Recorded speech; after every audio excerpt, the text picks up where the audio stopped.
भारत का इतिहास उठाकर देखें तो हम पाएंगे कि इसके कई पन्ने युद्ध की गाथाओं से भरे पड़े हैं। यह युद्ध बताते हैं कि हमें न सिर्फ आज़ादी की लड़ाई के लिए बल्कि अपने अस्तित्व की लड़ाई के लिए भी कई बार मैदाने जंग में उतरना पड़ा है।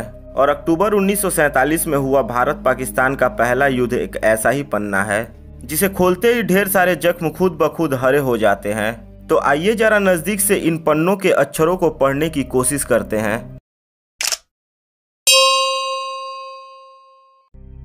15 अगस्त 1947 को देश की आज़ादी के साथ जब भारत को दो भागों में बांटने की बात आई तो लोग विरोध में खड़े हो गए, लेकिन यह विरोध इतना मजबूत नहीं था कि भारत का बंटवारा रोक पाता। परिणाम स्वरूप एक नया देश बना दिया गया जिसे नाम दिया गया पाकिस्तान।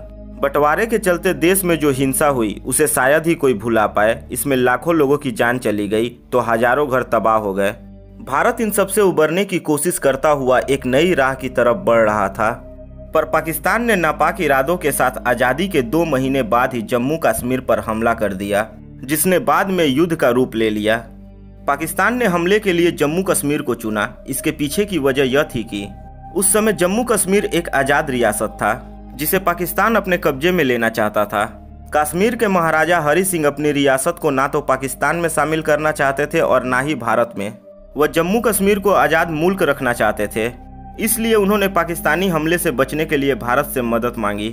भारत मदद के लिए तैयार था, लेकिन भारत का कहना था कि जब तक जम्मू कश्मीर भारत में अपना विलय नहीं कर लेता उसके लिए मदद करना मुश्किल होगा।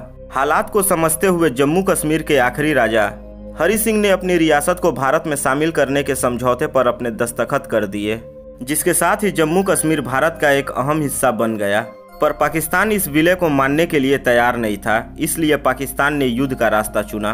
कब्जे की नीयत से पाकिस्तान ने 22 अक्टूबर 1947 को जम्मू कश्मीर पर आक्रमण कर दिया। हैरान करने वाली बात यह थी कि हमला करने वाले वर्दीधारी पाकिस्तानी सैनिक नहीं थे, बल्कि कबायली थे और कबायलियों के साथ थे उन्हीं के वेश में पाकिस्तानी सेना के अधिकारी। उनके शरीर पर सेना की वर्दी भले ही नहीं थी, लेकिन हाथों में बंदूकें, मशीन गने और मोटार थे। पहले हमला सीमांत स्थित नगरों दोमल और मुजफ्फराबाद पर हुआ। इसके बाद गिलगित, स्कार्दू, हाजीपीर दर्रा, पूंछ, राजौरी, झांगर, झम और पीर पंजाल की पहाड़ियों पर कबायली हमला हुआ और इस अभियान को ऑपरेशन गुलमर्ग नाम दिया गया। चूंकि जम्मू कश्मीर के राजा हरि सिंह की सहमति के बाद जम्मू कश्मीर भारत का हिस्सा हो चुका था, इसलिए हथियारों से लैस पाकिस्तानी कबायली ने जब मुजफ्फराबाद में अपना तांडव शुरू किया तो भारत की तरफ से ब्रिगेडियर राजेंद्र सिंह उनसे लोहा लेने के लिए आगे आए। कबायली मुजफ्फराबाद से आगे बढ़े तो उन्हें रोकने के लिए ब्रिगेडियर राजेंद्र सिंह ने अपने साथियों के साथ मोर्चा संभालते हुए सबसे पहले उस पुल को ध्वंस कर दिया जिससे उनको आगे बढ़ना था। हालांकि इस घटना में जाबाज ब्रिगेडियर राजेंद्र सिंह को दुश्मन की एक गोली ने जमीन पर गिरा दिया, लेकिन उनके हौसले आसमान पर थे। उन्होंने 3 दिन तक दुश्मनों का कड़ा मुकाबला करते हुए कश्मीर पर रातों रात कब्जा करने की पाकिस्तान की मंशा पर पानी फेर दिया। इस महान पराक्रम के लिए ब्रिगेडियर राजेंद्र सिंह को शहादत के बाद भारत सरकार ने महावीर चक्र से सम्मानित किया था। राजेंद्र सिंह की शहादत के बाद कबायली आगे बढ़े तो बारामूला में कर्नल रंजीत राय के नेतृत्व में सेना ने कबायली के रूप में पाकिस्तानी सेना को कड़ी चुनौती दी, लेकिन बारामूला में कर्नल राय शहीद हो गए। बाद में उन्हें महावीर चक्र से सम्मानित किया गया। उधर श्रीनगर की वायुसेना पट्टी की ओर तेजी से बढ़ रही प्रतिद्वंदियों को 4 कमाऊ रेजिमेंट के मेजर सोमनाथ शर्मा के नेतृत्व में केवल एक कंपनी ने रोका। मेजर शर्मा शहीद जरूर हो गए, लेकिन उन्होंने कबायलियों को आगे नहीं बढ़ने दिया। आखिरकार भारतीय सेना ने नवंबर के महीने आते आते कबायलियों को घाटी से खदेड़ने में कामयाब रही, लेकिन अभी भी कुछ काम बाकी था। 30 दिसंबर 1947 को भारत के प्रधानमंत्री पंडित जवाहरलाल नेहरू ने संयुक्त राष्ट्र में इस मामले को ले गए, जिस पर खूब विचार विमर्श हुआ और 13 अगस्त 1948 को संयुक्त राष्ट्र ने प्रस्ताव पारित कर दिया।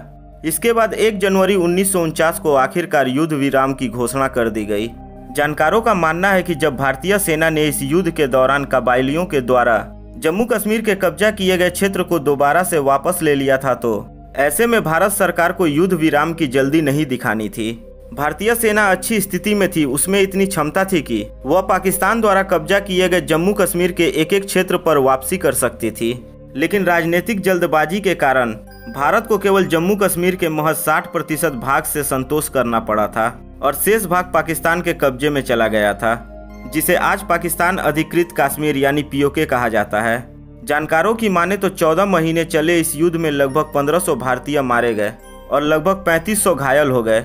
इस युद्ध के बाद जम्मू कश्मीर का 2/3 भाग भारत के पास ही रहा, जबकि 1/3 भाग पर आज भी पाकिस्तान का अवैध कब्जा है। इस युद्ध को रोकने के लिए भले ही संयुक्त राष्ट्र ने युद्ध विराम का फरमान जारी करके अपनी भूमिका अदा की थी, लेकिन पाकिस्तान भारतीयों से मिली करारी हार को आज तक भुला नहीं पाया है। यही कारण है कि वह अपने नापाक इरादों के साथ भारत से 4 बार 2-2 हाथ कर चुका है, जिसमें हर बार उसे मुंह की खानी पड़ी है। लेकिन पाकिस्तान हर बार कश्मीर का राग अलापता रहता है। तो दोस्तों, यह जानकारी आपको कैसी लगी कमेंट बॉक्स में लिखकर हमें जरूर बताना। अगर यह वीडियो आपको अच्छी लगी हो तो वीडियो को लाइक करें, अपने दोस्तों को शेयर करें और अगर आप सूर्या टॉक चैनल पर नए हैं तो चैनल को सब्सक्राइब करके बगल वाले बेल आइकन को जरूर दबा दें ताकि आने वाली वीडियो का नोटिफिकेशन आपको सबसे पहले मिल सके।